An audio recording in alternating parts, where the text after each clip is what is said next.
Jiangnan has always been just a legend in my mind, because I have never had the opportunity to really come here.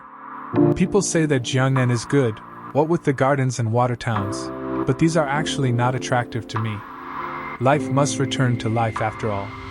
Even if the Queen Mother's summer palace is open to everyone for free, I don't think that means Beijing is a good city. I used to think that these cities in Jiangnan were all the same, nothing more than small bridges and flowing water, white walls and gray tiles.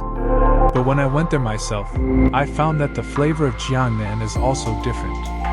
The goodness of Jiangnan is no longer just a land of fish and rice and rich. The traces of history are hidden in every corner of the city, and the breath of life makes the city more attractive. This time I will talk about the differences between Nanjing, Suzhou, and Hangzhou.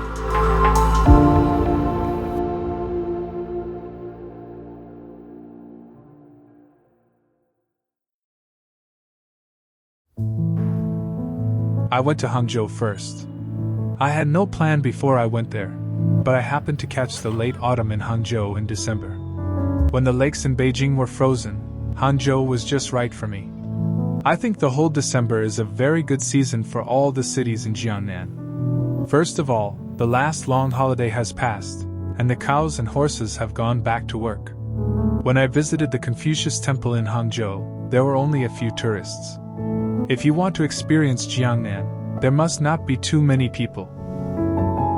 Secondly, in December, all plants will become extremely brilliant, and will match various colors to make the whole city extremely beautiful: green, gold, red. I think it is difficult to enjoy such scenery in cities further south and further north, only in Jiangnan. Therefore, you must come to Jiangnan in December. The best place in Hangzhou is definitely West Lake. I always thought that West Lake had nothing to do except boating, walking on the broken bridge and Sioux Causeway. But this time I was really shocked by the autumn of West Lake. West Lake contains all the exquisiteness of Hangzhou. Hangzhou, after all, is a Jiangnan city, so it must have small bridges and flowing water. This is also my favorite place in Hangzhou. Without these places, how can Hangzhou be called a Jiangnan city? But compared with Nanjing and Suzhou, there are obviously fewer small bridges and residential houses. Hangzhou has now become a big city, and the people of Hangzhou must not be nostalgic for the life in the past. Hangzhou is now rushing to become a first-tier city, with Alibaba, the G20, the Asian Games, etc. Hangzhou is almost becoming a super city. And what I dislike most may be the real estate projects around the Asian Games village. They are featureless and lifeless. I can't see any difference between here and Hangzhou. No matter which city you compare it with, the biggest feature of cities in Jiangsu, Zhejiang, and Shanghai is cleanliness. Among these three cities, Hangzhou is definitely the one that cares most about cleanliness, neatness, and refinement. I think this is actually related to the people of Hangzhou. The real Hangzhou people I know are actually very particular. On the one hand, it is about quality, and on the other hand, it is about face. When Beijingers are keen on the international situation and national affairs, Hangzhou people are more concerned about the trivialities around them. Whether a city is comfortable to live in is to be able to handle these trivialities well. I think it is also a reason to connect it to the business environment and urban management. Many people are curious about why Hangzhou can have the most famous private enterprises in China. If you simply connect the cause and effect relationship with the good business environment, you may not have a deep understanding of Hangzhou people. Hangzhou people's requirements for living environment and quality of life are the essential reasons why Hangzhou's small and medium-sized enterprises have always been able to lead the country. To learn from Hangzhou, you must understand Hangzhou people's attitude towards life to understand the mystery. Talking about city walk, my favorite of the three cities should be Nanjing. The most attractive thing about Nanjing's streets is that they are not for tourists, but for people who live here. Whether it is the plane trees on the roadside, a restaurant in the alley, a flower shop on the corner, or even the community sports field on the roadside, you will feel that this is what a city should look like. And you can also feel this kind of life atmosphere from people riding under the city wall of Nanjing and people running in Zhongshan Park. I think this may be the reason why I like Nanjing so much. Nanjing also gives me a feeling that I don't have in any other city in the country, that is, sadness. This is when you fully understand the history of this city, and when you walk in it again, this feeling will always come to your eyes from time to time. Even those neon lights and skyscrapers cannot change the temperament of this city, but make people sigh more about the suffering it has suffered. And this sadness makes this city more charming.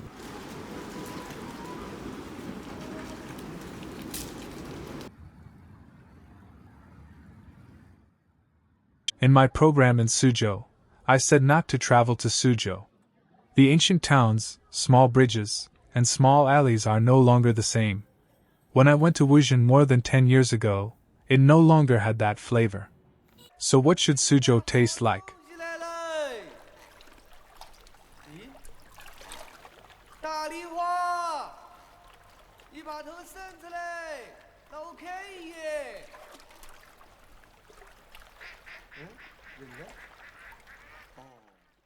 Maybe I am at a loss for words and can't think of any beautiful sentences to describe this feeling.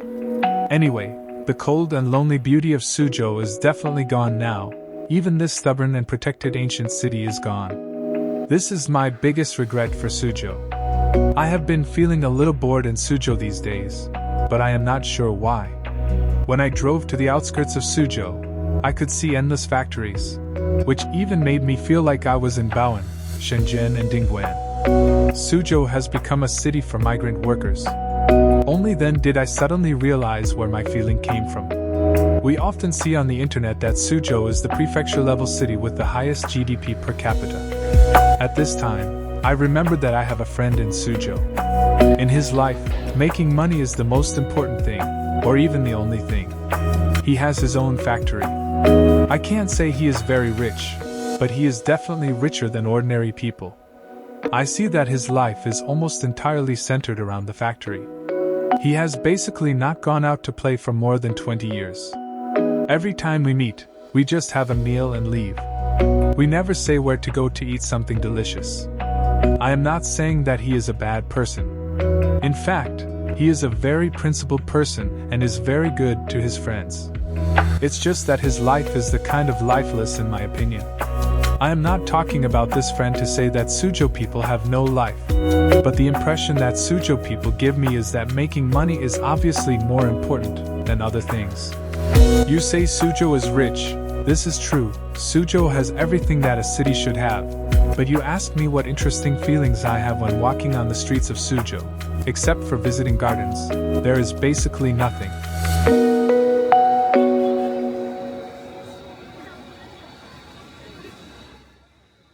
Talking about the nightlife in Jiangnan cities may be too extravagant. I still don't understand why people in some cities care so much about food and nightlife, such as Chengdu and Guangzhou. Some cities seem to have no such characteristics at all. The difference is so great that it even makes me feel that there are differences between ethnic groups. I asked AI about people in Jiangsu, Zhejiang and Shanghai. People in Jiangsu, Zhejiang and Shanghai have always attached great importance to education and have to go home early to deal with the imperial examinations. But the problem is that there are not so many people who have to take the imperial examinations. Even now, the majority of people who take the college entrance examinations are not the majority. In addition, the sunset in the east of China is earlier than in the west, but the sunset in Guangdong is also earlier. Why do Guangdong people only start to go out for supper after 10 o'clock in the evening, and they can get up early in the morning to have morning tea? Recently, foreigners who dare not go out at night in their own countries have come to China. Don't they also like to go out at night to hang out, looking for an inexplicable sense of security? So I still don't understand the mystery.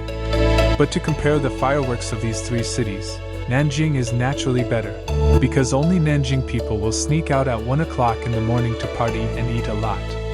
This kind of relaxation is definitely not found in Hangzhou and Suzhou.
Finally, I would like to talk about my feeling of traveling around the country. There are always discussions on the internet media about how high the per capita income in Jiangsu, Zhejiang, and Shanghai is, and how low the wages in Sichuan and Chongqing are. But what I see in reality is that the happiness of people in Sichuan and Chongqing is no less than that in Jiangsu, Zhejiang, and Shanghai. Look at the happiest cities in the country in 2023 by Xinhua News Agency. Chengdu is the first and Hangzhou is the second. Therefore, GDP cannot completely represent everything. I think if 20 years ago, when everyone was running around for work, the standard for Chinese people to measure a city must be the level of wages. But now this standard may not be so simple, and the city's management, environment, rhythm, diet, educational resources, etc. will become more and more important. So having said so much, although the GDP of Hangzhou and Suzhou may be higher than Nanjing, and the per capita income is also higher, if you ask me which city to choose, I still prefer Nanjing, which is relaxed, energetic, lively, self-satisfied, elegant, simple, heavy, and so on. To be honest, the taste of Nanjing is really strong, and it is the kind that you can't forget at all, making you want to come back to walk, stroll, and sit. Of course, this doesn't mean Hangzhou and Suzhou are bad, but these three cities have their own characteristics. I just prefer the simple beauty of Nanjing without any frills or affectations.